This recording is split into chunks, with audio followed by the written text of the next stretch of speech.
And now the news. And this week, Ethiopia raves over EVs, VW spits on its heritage, and EV batteries. What if we're completely wrong about them? How do you start a rave in Ethiopia? You staple a piece of bread to the ceiling. I bet you never thought you'd hear that joke on a YouTube channel about cars, but it isn't just a joke, it's a point. Ethiopia is a country defined by malnutrition, unable to feed the 130 million people who call it home. Yet, in spite of this, it's trying to brand itself as a bastion of electric vehicles and clean energy. Now, let's look at the reality. For years, the government subsidized fossil fuels to the point of economic ruin, costing billions and contributing to a debt so massive they couldn't repay it, leading to a $3.4 billion IMF bailout in 2024. Now, however, they've pivoted.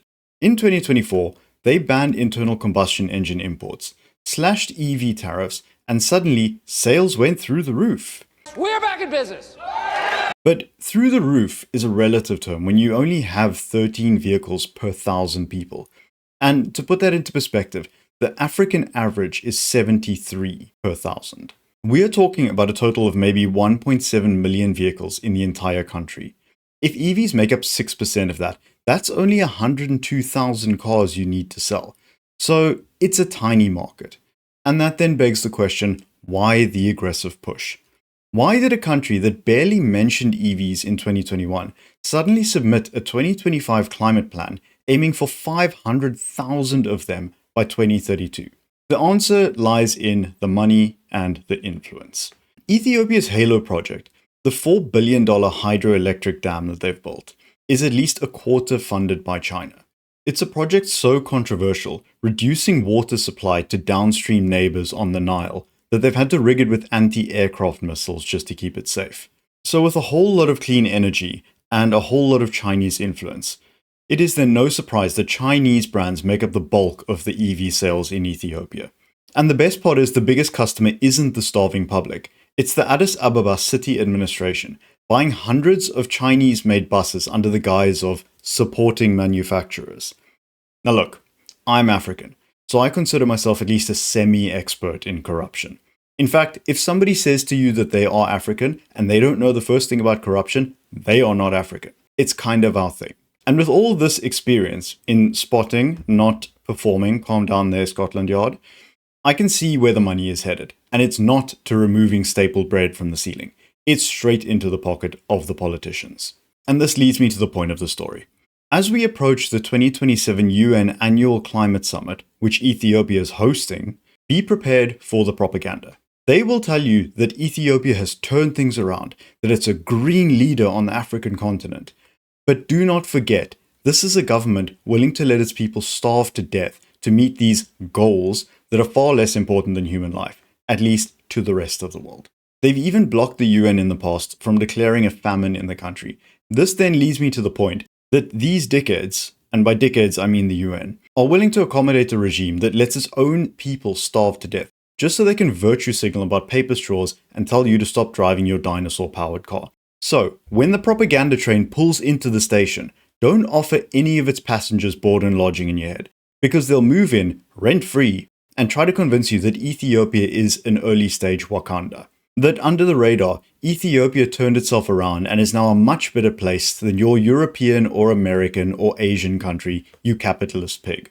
It's not Wakanda. It's more like, why can't I get some food for my family? VW is reminding us how fun they used to be with the Golf GTI 50 Edition. And as you might guess, the car is being created to celebrate 50 years of GTI. And no, I'm not suggesting this car is some throwback to the old days of GTI. I'm saying that they rolled out the GTI W12 and GTI Roadster to show us what fun used to look like at VW. And then, just as VW fanboys were at fever pitch, they showed us how bland things have become. Now, don't get me wrong, I'm not some lunatic who thinks either of these concepts is a production candidate. But it's also hard to be excited when the car built to celebrate half a century of one of the most recognized performance brands on Earth just looks kinda normal. Okay, yes, it has 320 horsepower and 420 Nm of torque, as well as some suspension tweaks, different wheels, a lot of weight saving, and some paint colors that hark back to the GTIs of yore. But the GTI of yore it's harking back to, with the moss green color, is the Mark III GTI, arguably the least favorite GTI that ever existed. In fact, the only good thing about that GTI was that you could pull its engine out and drop it straight into a Mark I Golf, which finally made that engine worth having.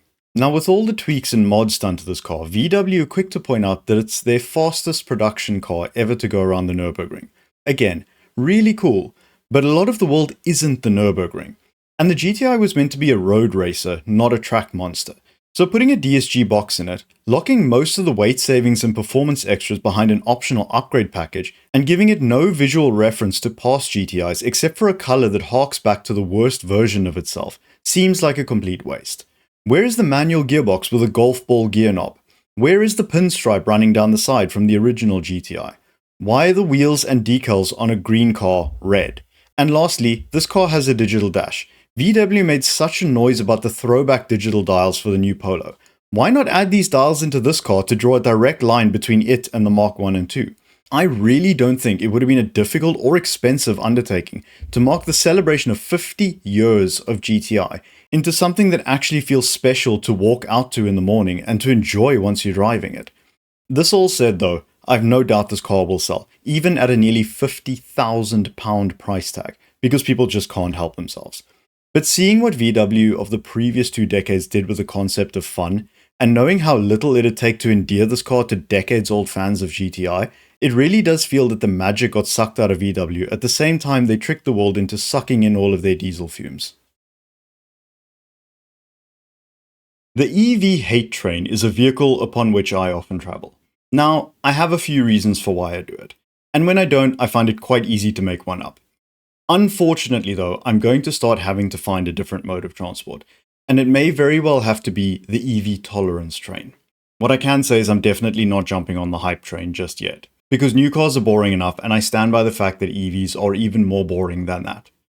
Now, one of my biggest complaints about EVs is that they're not actually eco-friendly, and that when the battery does die, you have to throw the whole car away. And while, for now, that point does stand, along with the fact that battery recycling infrastructure is extremely poor, a new study has come to light that has made me rethink that argument slightly. And while I am good at mental gymnastics, it's pretty hard to argue with such clear evidence. And the evidence I'm referring to is a study that batteries are lasting a lot longer than we anticipated they would. I genuinely believed that come the sort of 10 to 15 year mark of mass EV adoption, all of these cars would get scrapped and their batteries would sit in fields somewhere, destroying the environment. In other words, doing the exact opposite of what they were supposed to do. Now, that could still be a possibility because, as I mentioned, battery recycling infrastructure is not as in place as it should be. But, as I say this, just to keep things fair, manufacturers such as Renault and VW are putting a lot of time and money into setting up these recycling plants so that we don't run into the issue that until now it seemed like nobody really cared about. In fact, the only justification I think I still have for the batteries sitting in fields argument is that EVs don't just go out of service at the end of their battery life. They are cars at the end of the day, which means they are on the road, and which means that they will crash and they will get crashed into. And those batteries need to go somewhere, and without the infrastructure in place, they will go sit in fields. But we will leave that aside for now, because that's not the point of the story. Generational, who are a company that do checks on battery life and longevity for EVs, have come out with a massive study that analyzed 8,000 EVs across 36 manufacturers, aged between 0 and 12 years old and ranging from 0 to over 160,000 miles. And they found that the average condition of the battery was a lot higher than initially expected. When considering all the batteries that took part in the study, the average condition, if you will, was that the battery still maintained 95% of its capacity. And even in the oldest vehicles aged between 8 and 12 years old, the median battery health was still at 85%. So effectively what they're saying is we've probably got it wrong and we should just all go buy old EVs. Because as it turns out, you're not about to spend a car's worth of money on something you need to throw in the bin in a year's time. And interestingly, they've also found that getting a higher mileage model that's newer might be better than getting an older one with lower miles. I actually feel like we're in the upside down now. Because we have years of personal evidence, each and every one of us, that show that lithium-ion batteries go bust in like 2 seconds. Because we all have a bunch of phones shoved into a drawer somewhere that'll maintain a charge for about 5 hours from full. And that exact logic was likely being applied to EVs because of the same basic concept. And then on top of that, we're also being told that you're better off getting a vehicle with more miles on it, which is the exact opposite of what you would do if you were second-hand car hunting for an internal combustion engine vehicle. So I am completely at a loss.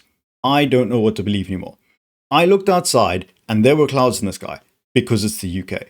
But if we are in the upside down, then that means what I actually saw was clear skies. And when I looked through the neighbor's window, I didn't see him pressing his mistress up against the glass. I saw his mistress pressing his wife up against the glass. So if this is all legitimate, there is one theory that I do have. And I should add that I did look into this company because the first thing you do whenever you hear about a study that confirms something, especially if it's weird, is you go and check on who did the study and who backs them and make sure that they are not being backed by big EV or whatever. But the company that ran this are effectively just reporting what they're seeing from their own records. I would argue that for them, yes, it's good marketing, but it does actually help their product. So what their product does is it's a little plug that you plug into your car's OBD port, and it will tell you the overall state of your car's battery. So for them, they are just reporting on batteries irrespective of whether they're good or bad. They make their money purely by just reporting on what's there. So with that all out of the way, the point of the story is it seems that EVs will last a lot longer than we thought they would. And if that is the case, then the sensible thing to do, obligatory not financial advice, is if you're in the market for a new car, go buy an EV before the insurance companies pick up on this. Because insurance companies are depreciating EVs through the floor, which is why no one's interested in the luxury EV market except Jaguar, because Jaguar are idiots. Although, are they idiots?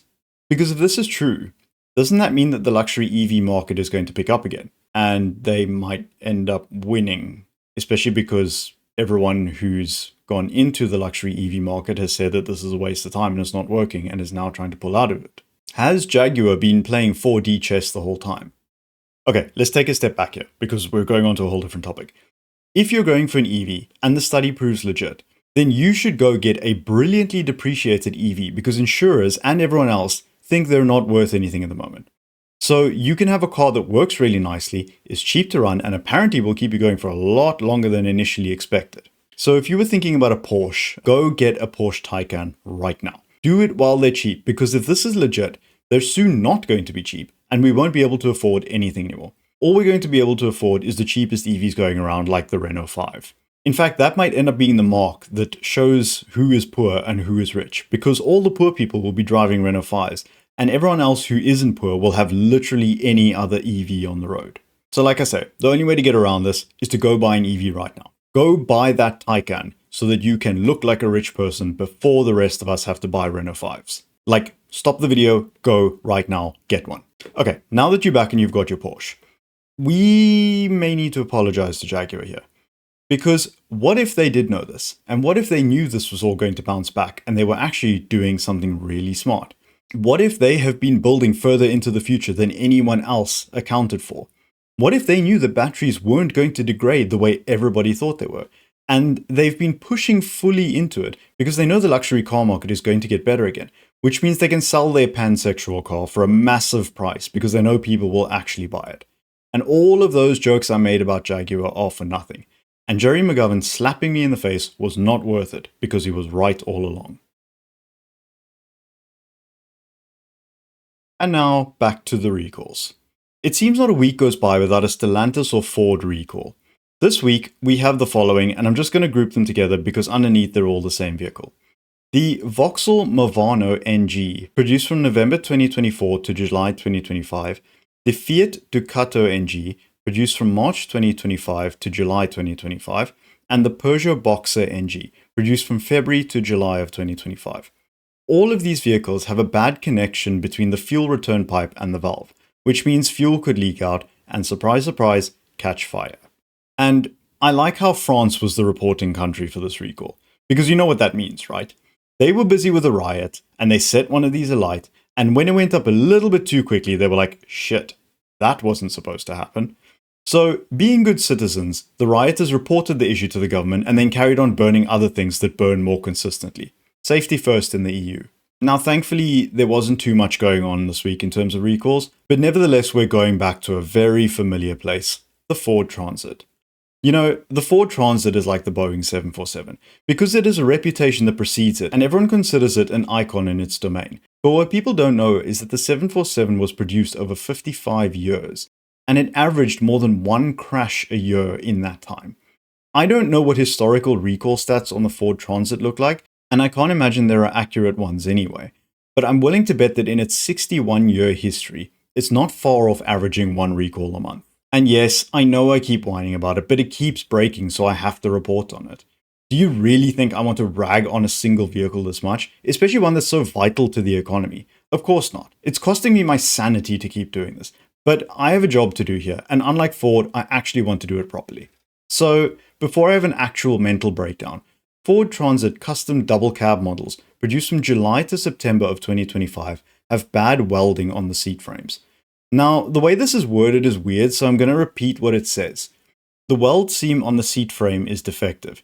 In the event of an accident, a defective weld seam may result in insufficient restraining effect of the seatbelt, increasing the risk of injuries. Now, I don't really understand unless the seatbelt is welded to the seat, which doesn't seem safe or very Euro NCAP compliant anyway. But to be honest, at this point, I don't really care anymore. If you're a tradie, then take your near-death experience machine back to its haunted house of manufacturing horrors to get it repaired, assuming you even got it back from the previous recall's repair. Lastly, we have Hyundai. And I need to apologize because this is actually a recall from 2 weeks ago that I missed. But given how many other recalls there were that week, I'm actually not surprised. And honestly, if you drive a new Kona, I mean, is life worth living anyway? And if you do have a new Kona and you do take offense to this, please comment down below, assuming you're still alive after this recall, and tell me what it's like to own a car with absolutely no personality at all. Like, nothing. Honestly, you'd think a company from Korea, and yes Kia, you're catching strays here too, would know how to inject a little bit more life into something. How is it the country that made this masterpiece can make this emotionless box at the same time? Anyway, it's a recall segment, and we are talking about recalls. So, the recall that's happening here is the Hyundai Kona is being recalled in the US due to faulty steering knuckles, which could fracture under high load. What they're saying there is spirited driving in a Hyundai Kona could cause the steering to break, which means that all 4,555 Konas that this affects are safe, because no one is having a fun driving experience in this car. Models were produced from October to December of 2025, so off you go then. And to the rest of you, off you go too, because that's the end of the news for this week.